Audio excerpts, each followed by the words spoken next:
ॐ अज्ञानतिमिरान्धस्य ज्ञानाञ्जनशलाकया चक्षुरुन्मिलितं येन तस्मै श्रीगुरुवे नमः। वन्देऽहं श्रीगुरो श्रीयुत्पदकमलं श्रीगुरून् वैष्णवांश्च श्रीरूपं साग्रजातं सहगण रघुनाथान्वितं तं सजीवं साद्वैतं सावधूतं परिजनसहितं कृष्ण चैतन्य देवं श्रीराधा कृष्णपादान् सहगण ललिता श्री विशाखान्वितांश्च तमादिदेवं करुणानिधानं तमालवर्णं सुहितावतारम् अपार संसार समुद्र सेतुं भजामहे भागवत स्वरूपम्। हे देव हे दैत हे भुवनैक बंधो हे कृष्ण हे चपल हे करुणैक सिंधो हे नाथ हे रमण हे नयनाभिराम हा हा कदानुभवितासि पदं दृशोर्मे। श्री कृष्ण चैतन्य प्रभो नित्यानंद श्री अद्वैत गदाधर शिवसदि गौर भक्त वृंद।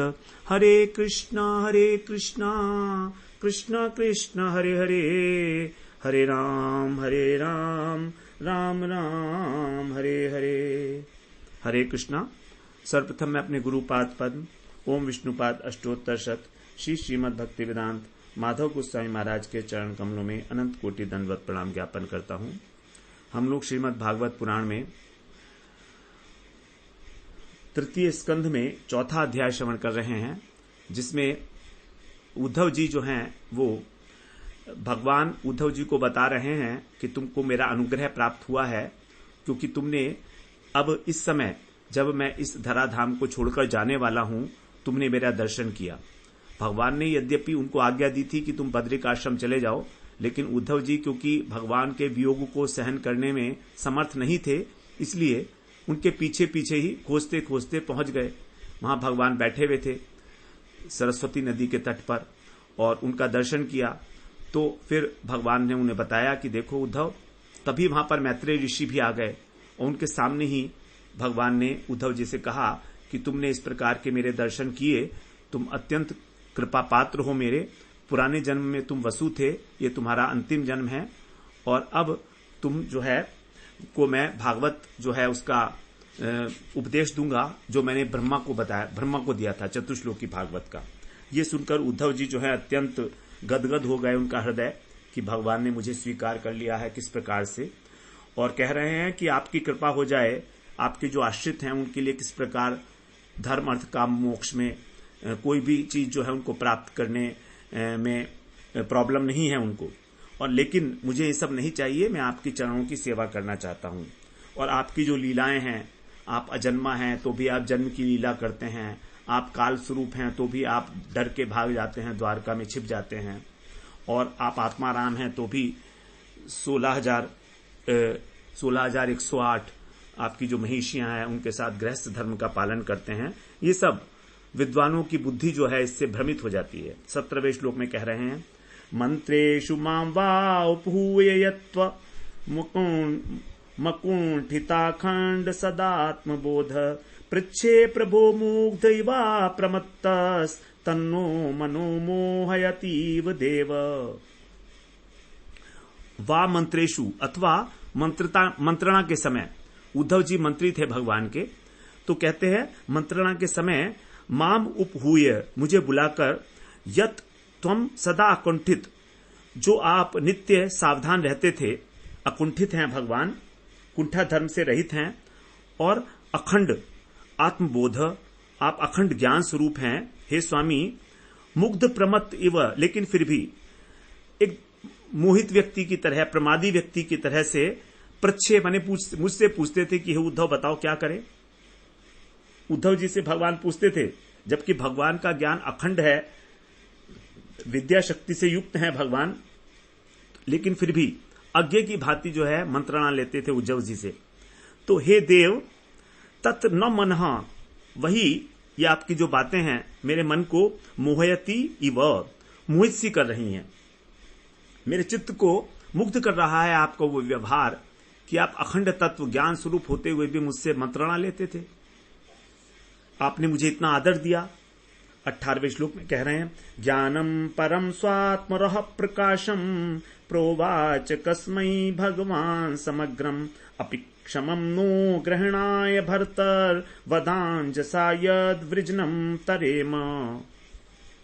स्वात्मरः प्रकाशम, आपका जो स्वरूप है उसका गूढ़ रहस्य प्रकट करने वाला, प्रकाशित करने वाला, जो समग्र परम ज्ञानम, जो संपूर्ण परम ज्ञान है। हे भगवान, आपने कस्मई प्रोवाच, जिसको आपने ब्रह्मा जी को उपदेश दिया था, कस्मई अपि नह, यदि मैं ग्रहणाय माने उसको ग्रहण करने में समर्थ हूं, क्षमम तब वद माने तब वो आप मुझसे कहें, यत अंजसा, जिसके द्वारा सरलता से ही वृजनम तरेम, वृजनम माने दुख, तो जो संसार रूपी दुख है, भवसागर है, इससे मैं पार हो सकूं, तरेम माने पार हो सकूं। तो कह रहे हैं कि उस उपदेश का आप मेरे लिए उपदेश करें, यदि मैं समर्थ हूं उसको धारण करने के लिए, समझने की मेरे योग्य है, तो आप कृपा पूर्वक मुझे बताइए, जिससे मैं अनायास ही इस संसार दुख से पार हो जाऊं। 19वें श्लोक में कह रहे हैं, देखिए कितनी दीनता है यहां पर उद्धव जी के मन में। उद्धव जी भगवान के मंत्री हैं एक प्रकार से, तो भी कह रहे हैं कि यदि मैं योग्य हूं तब मुझे आप ये वो उपदेश कीजिएगा। शास्त्रों में और सब जगह पर यही बात आई है कि शिष्य हमेशा गुरु से यही कहता है कि यदि मैं इस योग्य हूं, मुझे आप ठीक समझते हैं, तब आप मुझे वो ज्ञान बताइए। अर्जुन ने भी यही बात कही थी विराट रूप देखने के लिए कि यदि आप सोचते हैं, योगेश्वर कह दिया था कृष्ण को, आप योगेश्वर हैं और दिखाना चाहें, अगर मैं योग्य हूं तो मुझे दिखाइए अपना विराट रूप। इत्यावेदित हार्दाय मह्यम स भगवान परः आदिदेशारविंदाक्ष आत्मनः परमाम स्थितिम। इस प्रकार हार्दाय, अपने हृदय की बात, आवेदित, जब मैंने निवेदित कर की, तब मह्यम, मुझसे उन्होंने, भगवान परः, जो भगवान परम पुरुष हैं वे, अरविंद लोचन वाले, आत्मन है परमाम, आत्मा के परम स्वरूप का उन्होंने मुझे आदि देश उपदेश दिया। परम गुह्य तत्व का उन्होंने आत्मा के संबंध में मुझे परम उपदेश दिया। आगे कह रहे हैं, स एव माराधित पाद तीर्था दधीत तत्वात्म विबोध मार्ग प्रणम्य पादौ परिवृत्य देव मिहागतो हम विरहातुरात्मा। एवं मन, इस प्रकार वो जो पाद तीर्थ पाद, अर्थात जिनके चरणों में तीर्थ रहते हैं, ऐसे श्री कृष्ण से आत्म तत्व विबोध मार्ग अधीत, उस आत्म तत्व का जो मार्ग था उसको अधीत माने अध्ययन करके, जानकर, समझकर, स आराधित, उनकी सेवा करके, स्तुति करके, पादौ प्रणम्य, उनके चरणों में प्रणाम करके, परिवृत्य, उनकी परिक्रमा करके, अहम विरहातुर, मैं अत्यंत विरह से व्याकुल होकर, आत्मा यह आगत, उस व्याकुल चित्त से यहां पर आया हूं। उद्धव जी कह रहे हैं, विदुर जी से बता रहे हैं ये सारी बातें कि मैंने इस प्रकार भगवान से उस आत्म तत्व का उपदेश प्राप्त किया और उसे समझकर उनकी स्तुति की और उनके चरणों में प्रणाम किया, उनकी परिक्रमा की और फिर उनके विरह से व्याप्त होकर मैं यहां पर आ गया हूं। मैं अत्यंत पीड़ित हो रहा हूं। आगे कह रहे हैं 21वें श्लोक में, सोहम तददर्शनालाद वियोगार्तियुतः प्रभो गमिष्ये दयितं तस्य बदर्याश्रम मंडलम। हे प्रभु मतलब विदुर जी को संबोधन है, हे विदुर जी, तद दर्शन आह्लाद, उनका दर्शन करने के कारण मुझे जो आनंद मिला है, और साथ ही साथ वियोग आरती, उनसे वियोग होने के कारण मुझे जो दुख हुआ है, ऐसा मैं स अहम, इस प्रकार से मैं जो है, तस्य दयितम, उनके प्रिय, भगवान का जो प्रिय है, बदर्य आश्रम मंडलम, बद्रीनाथ आश्रम को गमिष्ये, जाऊंगा। तो भगवान का जब मैं दर्शन करता था तो आनंद प्राप्त करता था, और आज अत्यंत पीड़ित हो रहा हूं उनके वियोग में, लेकिन फिर भी भगवान का जो परम प्रिय क्षेत्र है, दैत बद्रिकाश्रम, वहां जाऊंगा क्योंकि भगवान ने मुझे वहां जाने का आदेश दिया है। 22वें श्लोक में कह रहे हैं, यत्र नारायणो देवो नरस्य भगवान ऋषि मृदु तीव्रम तपो दीर्घम ते पाते लोक भावनौ। यत्र माने जहां पर भगवान नारायण और देवः च, नारायण देव और नर ऋषि, नर और नारायण ये दोनों ऋषि हैं। तो ये दोनों जो ऋषि वहां पर भगवान के अंश हैं, ये कृष्ण के, वहां पर रहते हैं। क्यों रहते हैं? लोक भावनाऊ, लोगों पर कृपा करने के लिए। लोक भावनाऊ, लोगों पर कृपा करने के लिए वहां पर रहते हैं। और क्या कर रहे हैं वहां? मृदु तीव्रम तपह, कोमल और तीव्र तप कर रहे हैं। दीर्घ समय से, तेपाते माने तप कर रहे हैं। वहां पर बद्रिकाश्रम में नर और नारायण ऋषि कठोर तपस्या का पालन कर रहे हैं, लेकिन वो कैसा है? मृदु, अर्थात कोई उपद्रव नहीं है वहां पर। जैसे कई बार तपस्या ऐसी भी होती है कि उसमें शरीर को कष्ट दिया जाता है, तो ये वाली जो तपस्या कर रहे हैं वो मृदु तपस्या है, उपद्रव से रहित है और समस्त लोगों को सुख प्रदान करने वाली है, उन पर करुणा बरसाने वाली है। तो दीर्घ माने बहुत समय से यहां पर तपस्यारत हैं। आगे कह रहे हैं, श्री शुक उवाच, अब शुकदेव जी कहते हैं, इत्युद्धवादुपकर्ण्य सुहृदाम दुसहम वधम ज्ञानेनाशमय क्षत्ता शोकमुत्पतितम बुध। सूत गोस्वामी कह रहे हैं कि इस प्रकार उद्धव जी से, इति माने इस प्रकार, सुहृदाम दुसह वधम उपाकर्ण्य, अपने संबंधियों का जो दुसह वधम माने उनका जो निधन हो गया था, क्योंकि उद्धव जी ने बता दिया कि भाई अब कोई रहा ही नहीं है वहां पर यदुवंश में, तो सभी संबंधी जो हैं वो उनका निधन हो गया। तो ये जो समाचार था दुस्सह माने असहनीय समाचार था उनके लिए, ऐसा उपाकर्ण्य सुनकर उत्पतितम, उससे जो उत्पन्न हुआ शोक, उसको बुद्धिमान बुधक्षत्ता, जो बुद्धिमान विदुर जी थे, उन्होंने ज्ञानेन शमयत, अपने ज्ञान के द्वारा, विवेक के द्वारा उसको शांत कर दिया।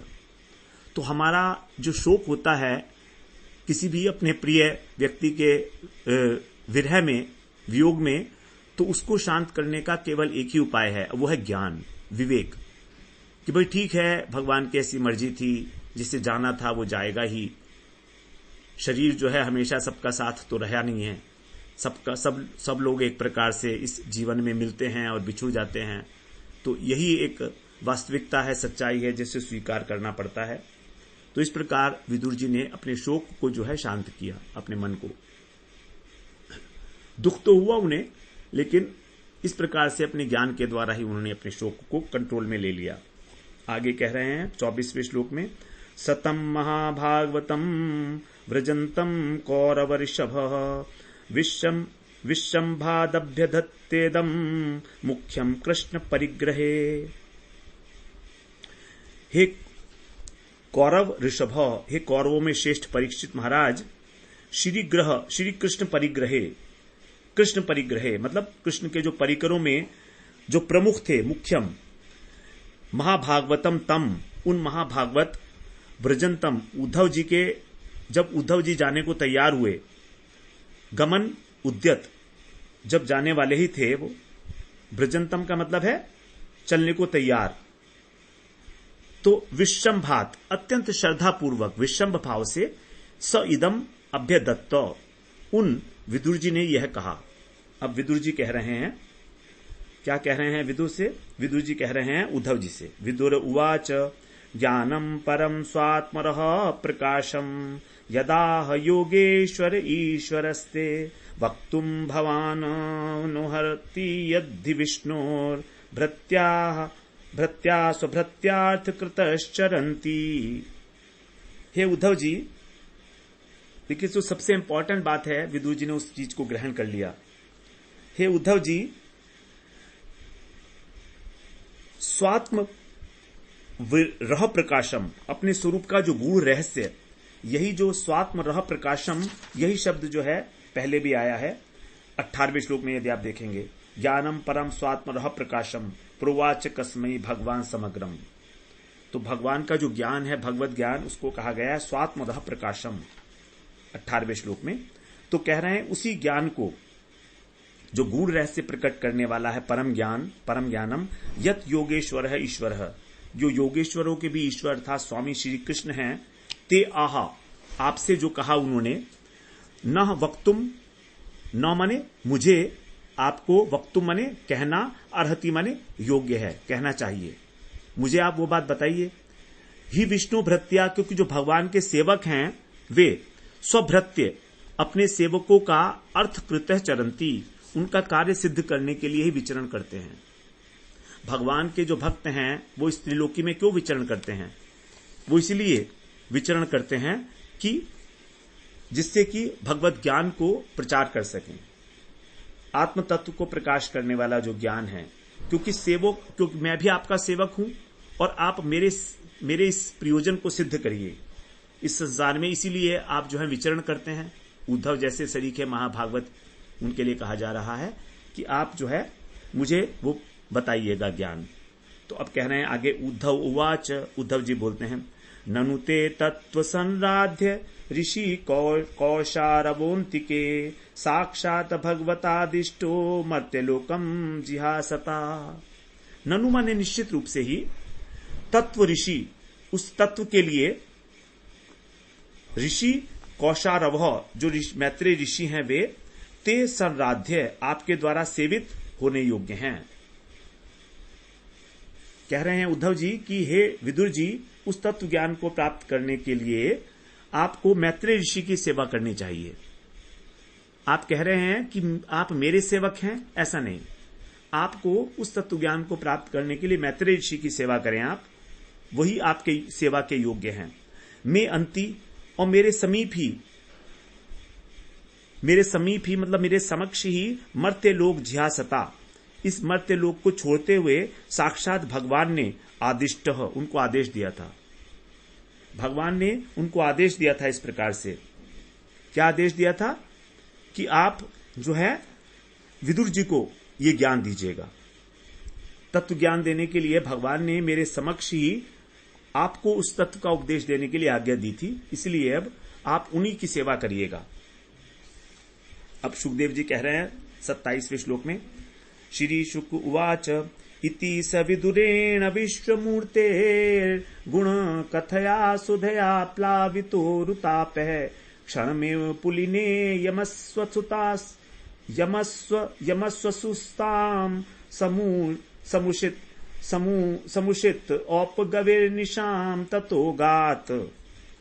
27वें श्लोक में कह रहे हैं यहां पर सुखदेव जी कि एवं इति माने इस प्रकार, विदुरेण, विदुर के साथ, और विश्वमूर्ति भगवान जो कृष्ण है उनका, गुण कथया सुधया, भगवान के गुणों का, लीलाओं का जो कथामृत था उसको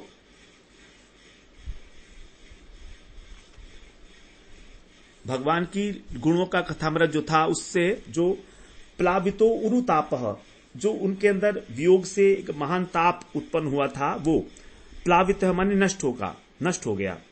और यमस्वसु, यमराज की जो बहन है, स्वसु का मतलब है बहन, अर्थात यमुना जी, तो यमुना जी के उस पुलिन पर निशाम क्षणम इव, वो रात्रि जो थी एक क्षण की भांति, समुषित माने बिताकर, औपगविही, उद्धव जी ततः अगात, वहां से चले गए। तो एक क्षण की भांति वो सारी रात्रि जो है बिता दी गई इस चर्चा में, भगवान का गुणानुवाद करते करते, और उस गुणानुवाद के द्वारा जो महान ताप था, दोनों के हृदय में ही ताप था, क्योंकि उद्धव जी जो है भगवान के वियोग से वो भी दुखी थे, और विदुर जी भी एक प्रकार से दुखी थे, क्योंकि उन्हें जब पता लगा था सब संबंधी नहीं रहे हैं, कृष्ण भी नहीं रहे हैं, तो वो ताप जो है वो भगवान की लीलाओं से और कथाओं को श्रवण करके जो है वो नष्ट हो गया। तो हमारे हृदय के अंदर भी जो भी हमारा ताप है उसका एक ही उपाय है नष्ट करने का, वो है भगवान की लीलाओं कथाओं का श्रवण करना और उसमें डूब जाना। एक क्षण की भांति पूरी रात्रि व्यतीत हो गई जब भगवान की कथाएं आरंभ की गई। तो तो इस प्रकार जो है 27वें श्लोक में कह रहे हो चुका। 28वें श्लोक में राजोवाच, परीक्षित जी जो हैं वो कह रहे हैं, निधनम उपगतेषु वृष्णि भोजेषु भोजेषु अवधिरथ यूथप यूथपेषु मुख्य है सतु कथम वशिष्ठ उद्धवो यद धरपि तत्यज आकृतिम त्रधीशः हरिरपि सतु कथम वशिष्ठ उद्धवो यद हरिरपि तत्यज आकृतिम त्रधीशः। जो वृष्णि और भोज वंशी अतिरथ यूथप, अतिरथियों के भी यूथपति, परीक्षित महाराज ने पूछा अब कि वृष्णि वंश और भोज वंश के जो अतिरथी थे, जो यूथपति थे, जो यूथपतियों के भी यूथपति थे, वे उपगतेषु, उनके मारे जाने पर, उनके नष्ट होने पर, यत, जब त्रयाधीश, तीनों लोकों के जो अधीश्वर भगवान कृष्ण हैं, हरि अपि, श्री कृष्ण ने भी आकृतिम तत्यज, अपना वह रूप त्याग दिया, स उद्धव, वे उद्धव जी, तू कथम अवशिष्ट, उद्धव जी कैसे बचे रह गए, क्योंकि सभी यादवों का तो कहा गया संहार कर दिया गया और कृष्ण ने अपने शरीर को भी जो है तिरोहित कर लिया, तो फिर ये उद्धव जी कैसे बच गए अवशिष्ट। श्री सुखदेव जी अब प्रश्न उत्तर दे रहे हैं। श्री शुक उवाच ब्रह्म शापापदेशेन काले नामोघ वांछितः सहृत्य सकुलम स्वीतम त्यक्षयन् देहम चिंतयत्। भगवान का जो संकल्प है वो कैसा है, अमोघ। अमोघ का अर्थ है जो कभी भी नष्ट नहीं होता, व्यर्थ नहीं होता, ऐसा संकल्प भगवान ने उस संकल्प के द्वारा, अपने अमोघ संकल्प के द्वारा, ब्रह्म शाप अपदेशेन, ब्राह्मणों के शाप का जो बहाना करके, ब्रह्म शाप जो है वो एक बहाना बन गया, तो ब्रह्म शाप ही केवल इस विनाश का मूल कारण नहीं है, बल्कि भगवान की इच्छा है इसका मूल कारण, भगवान का अमोघ संकल्प है, क्योंकि भगवान अव्यर्थ संकल्प हैं, अमोघ संकल्प हैं। तो इसलिए उस ब्राह्मण के शाप के बहाने के द्वारा और कालेन स्वकुलम, काल के द्वारा अपने ही कुल का, संहृत्य माने संहार करा के, देहम त्यक्षण, अपने शरीर को छोड़ते समय, नूनम माने निश्चय रूप से, अचिंतयत सोचा। जब भगवान इस पृथ्वी का त्याग कर रहे थे तो वो इस प्रकार से विचार करने लगे। क्या विचार है भगवान का, आगे कह रहे हैं, अस्माल्लोकादुपरते मयि ज्ञानम मदाश्रयम अर्हति उद्धव एवाधा संप्रत्यात्मवताम वरः। अस्मात् लोकात, इस लोक से, अस्मात् माने इस लोक से, मयि उपरते, मेरे चले जाने पर, जब मैं अप्रकट हो जाऊंगा इस प्रपंच से, तो मत आश्रयम ज्ञानम, मेरा जो आश्रय लेकर ज्ञान, संप्रति माने वर्तमान समय में, इस ज्ञान को आत्मवताम वरह, वर का मतलब है श्रेष्ठ, आत्मवता माने आत्मज्ञानी, तो जो आत्मज्ञानियों में अत्यंत श्रेष्ठ हैं, आत्मवेत्ताओं में अत्यंत श्रेष्ठ हैं, वे उद्धव एव, केवल उद्धव ही अद्धा अर्हति, इसके धारण करने के योग्य हो सकते हैं। इसको, तत्व ज्ञान को संपूर्ण रूप से धारण करने के योग्य केवल उद्धव जी ही हो सकते हैं, उसी के योग्य है ये, वही इस तत्व ज्ञान को जान सकते हैं संपूर्ण रूप से। अद्धा माने संपूर्ण रूप से, वही अधिकारी हो सकते हैं इस ज्ञान के। भगवान ने ऐसा सोचा। तब आगे 31वें श्लोक में कह रहे हैं, नोद्धवाणु अपि मन्युनो यद्गुणैर्नार्दितः प्रभो अतो मद्वयुनम लोकम ग्राहयन्निह तिष्ठतु। उद्धव अणु अपि, एक अणु मात्र भी, मत न्यूनः न यत, मुझसे कम नहीं है। भगवान ऐसा सोच रहे हैं कि उद्धव मुझसे किसी भी प्रकार से कम नहीं है, न्यून नहीं है, एक अणु भी, क्योंकि प्रभु गुणै न अदितः, वे समर्थ हैं, और गुणै जो प्रकृति के 3 गुण हैं उनके द्वारा न अदितः, उनके द्वारा वो क्षुब्ध नहीं हो गए। अदित का अर्थ होता है रोंदा जाना, किसी चीज को धराशायी कर देना, किसी चीज को नष्ट कर देना, उसको बोलते हैं अदितः। तो उद्धव जी ऐसे नहीं हैं, वे प्रकृति के गुणों के द्वारा रोंदे नहीं गए हैं। नहीं, प्रकृति अपने तीनों गुणों के द्वारा उनको विचलित नहीं कर सकती, उनके मन में क्षोभ पैदा नहीं कर सकती। अतः इसलिए मत वयुनम, मेरे ज्ञान को, लोकम ग्राहयन, अन्य लोगों को ग्रहण कराने के लिए, शिक्षा देने के लिए, यह तिष्ठतु, उनको इस संसार में बने रहना चाहिए। तिष्ठतु माने बने रहें, ऐसा भगवान का संकल्प हुआ। मुझसे संबंधित ज्ञान का उपदेश देने के लिए वे इस जगत में ही रहें। जैसे भगवान राम जो हैं जब गए थे तो हनुमान जी को यहीं पर छोड़ गए थे। हनुमान जी क्योंकि उन्हें मालूम था कि भगवान के ज्ञान का जो उपदेश है, राम तत्व को हनुमान जी से अतिरिक्त और उपचा कोई भी नहीं जानता है, तो वो भी इस प्रकार से हनुमान जी को यहां पर छोड़ गए थे जब भगवान राम गए थे। उसी प्रकार से कृष्ण भी जो हैं यहां पर छोड़कर गए हैं उद्धव जी को, क्योंकि वरना जो परंपरा है ज्ञान की वो किस प्रकार चलेगी। जैसे गृहस्थों में एक वंश परंपरा चलती है, ऐसे महात्माओं में भी ज्ञान परंपरा चलती है। तो भगवान ने इस प्रकार का विचार किया कि मेरे ज्ञान के जो उत्तराधिकारी हैं वे उद्धव जी ही हैं, और मुझसे किसी बात में कोई कमी नहीं है, कोई उनके अंदर किसी प्रकार की न्यूनता नहीं है, और कभी भी संसार के जो विषय हैं, गुण हैं प्रकृति के, उन्होंने कभी उद्धव जी को दबाया नहीं है अपने पैरों के नीचे। अदितः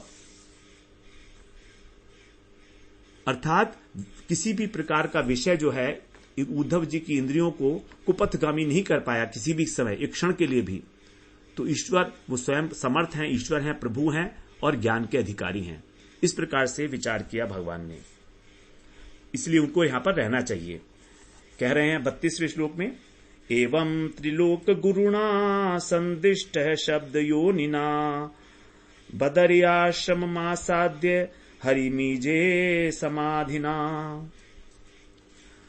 जो शब्द योनिना, जो शब्द का मतलब है वेद, तो जो वेदों के मूल कारण हैं, त्रिलोक गुरुणा, और जो तीनों लोकों के गुरु हैं, जगत गुरु हैं श्री कृष्ण, वंदे कृष्णम कृष्णम वंदे जगत गुरुम, कृष्ण को जगत गुरु कहा गया है।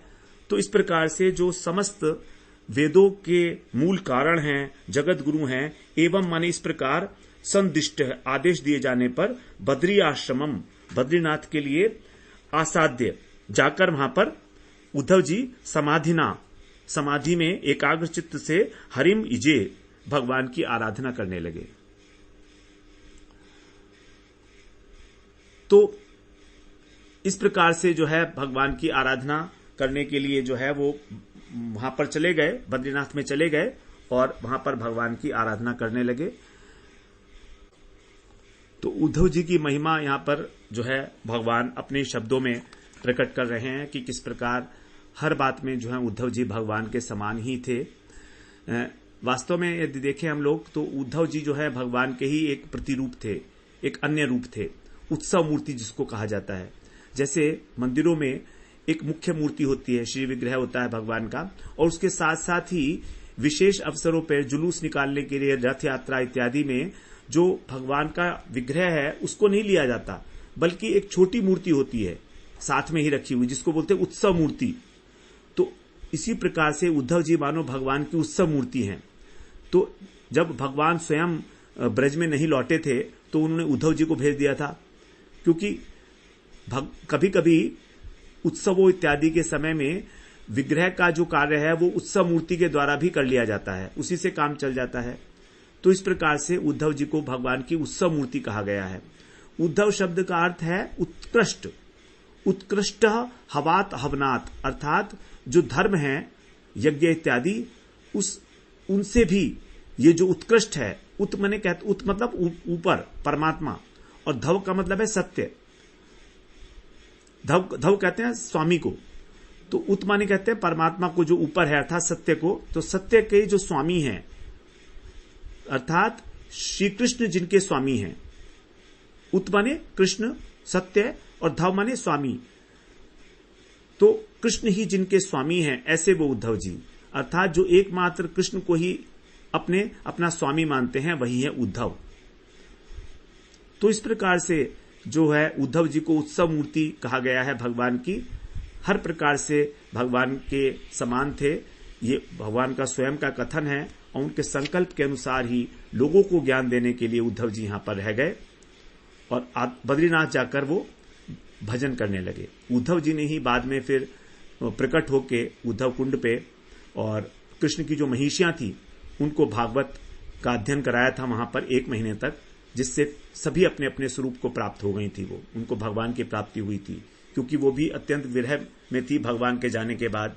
जो भगवान की 16,000 रानियां थी उनके विषय में 16,100, जो 8 पटरानियां थी वो तो भगवान के साथ ही उनका तो पता नहीं है, लेकिन 16,100 रानियों के विषय में स्कंद पुराण में हम लोग श्रवण कराए हैं पहले कि उद्धव जी ने उनको भागवत सुनाई थी 1 महीने तक, और वहां पर जो है सब लोगों को अपने अपने स्वरूप की प्राप्ति हुई थी। तो इस प्रकार से अब आगे कह रहे हैं 33वें श्लोक में, 33, 34 और 35 ये तीनों श्लोक ही एक साथ पढ़ने पड़ेंगे। कह रहे हैं विद्रोप्य युद्धवा श्रुत्वा कृष्णस्य परमात्मनः क्रीडयोपात्त देहस्य कर्माणि श्लाघितानि च देहन्यासञ्च तस्यैवं धीराणां धैर्यवर्धनम् अन्येषां दुष्करतरं पशूनां विक्लवमात्मनाम् आत्मानं च कुरुश्रेष्ठ कृष्णेन मनसेक्षितम् ध्यायन् गते भागवते रुरोध प्रेम विह्वलः। हे कुरुश्रेष्ठ परीक्षित जी के लिए कह रहे हैं, संबोधन है यहां पर कुरुश्रेष्ठ। 35वें श्लोक में जो है संबोधन है, इसलिए इसका अन्वय जो है तीनों का एक साथ होगा। हे परीक्षित जी, भगवान कृष्ण ने लीला के लिए जैसा स्वरूप धारण किया,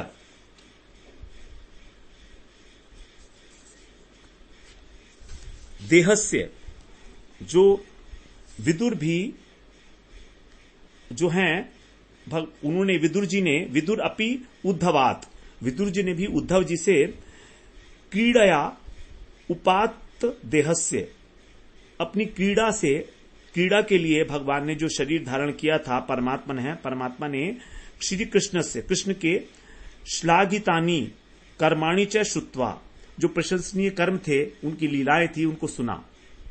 भगवान उद्धव जी ने भगवान की सारी बाल लीलाएं, मथुरा लीला, द्वारका लीला और मूषक लीला, जो यदुवंश का संहार हुआ वो वाली लीला, तो ये सभी लीलाएं जो हैं वो उनको सुना उन्होंने, श्रुत्वा, सुनकर, तस्य एवं देहन्यासम, और उन कृष्ण का इस प्रकार अपने शरीर को अंतर्धान कर लेना, धीराणाम, जो धीर पुरुष हैं उनके लिए, धैर्यवर्धनम, धैर्य बढ़ाने वाला है, च अन्येषाम, और दूसरों के लिए जो पशुनाम मतलब जो पशुओं की भांति हैं, विक्लव माने अधीर हैं, आत्मा नाम, ऐसे अधीर लोगों के लिए भगवान की जो अंतर्धान लीला है, ये धीर पुरुषों के लिए तो बहुत ही प्रेम वर्धक है, लेकिन जो अधीर चित्त है, पशुओं के समान बहिर्मुख पाखंडी हैं, उनके लिए दुष्कर तरम, अत्यंत दुष्कर है।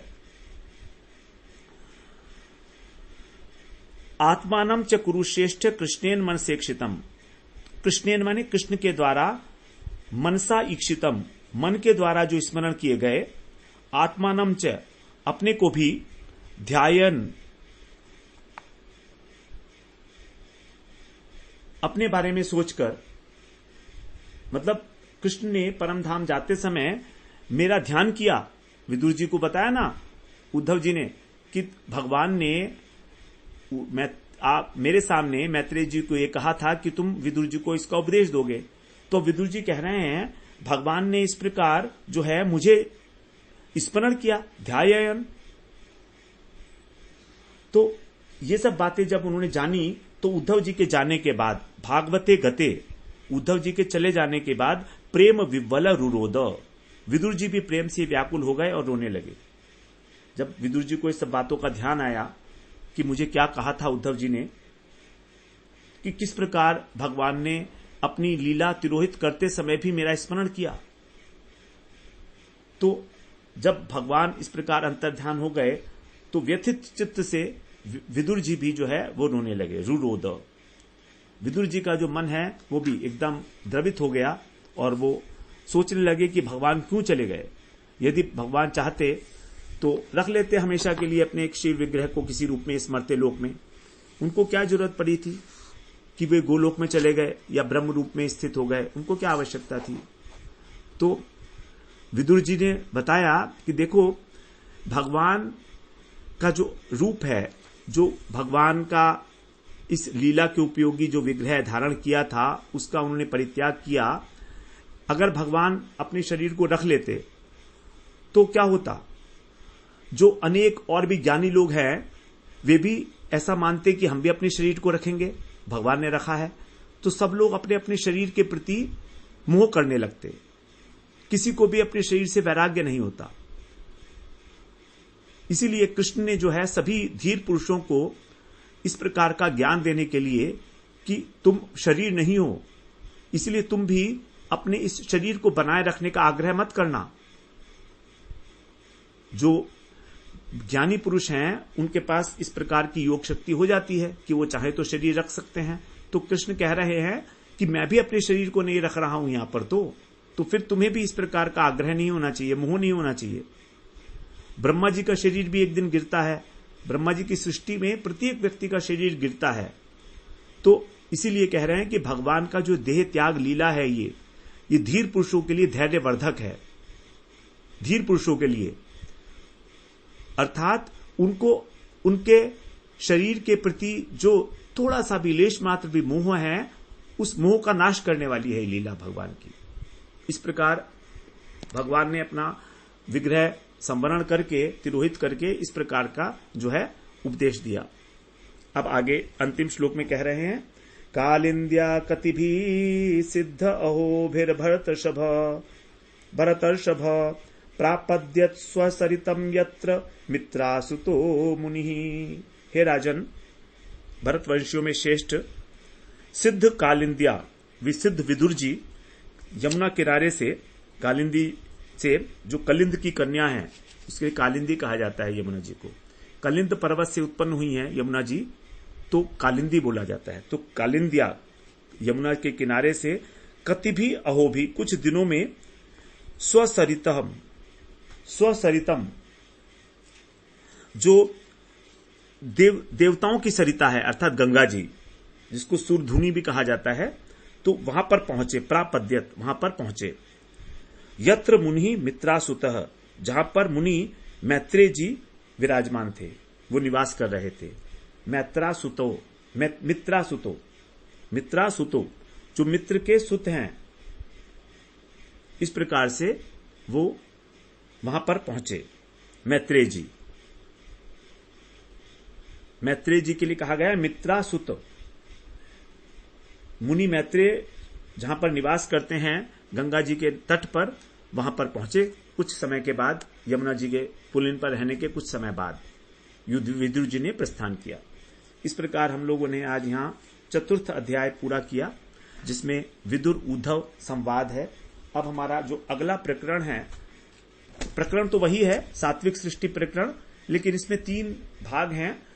अंतर प्रकरण है ये एक प्रकार से। विदुर उद्धव संवाद 4 अध्याय में जो हमारा पूरा हुआ आज। अब आएगा विदुर मैत्रेय संवाद 5वां, 6वां और 7वां, ये 3। तो यहां पर मैत्रेय ऋषि जो हैं विदुर जी को ज्ञान देंगे, सृष्टि का भी यहां पर जो है वर्णन किया जाएगा। फिर उसके बाद जो है 2 अध्याय होंगे 8वां, 9वां, उसमें ब्रह्मा जी को भगवान का उपदेश दिया जाएगा। इस प्रकार ये हमारा सात्विक सृष्टि प्रकरण जो है प्रथम प्रकरण 9 अध्याय का है। वांछा कल्पतरुभ्यश्च कृपा सिन्धुभ्येव च पतितानां पावनेभ्यो वैष्णवेभ्यो नमो नमः।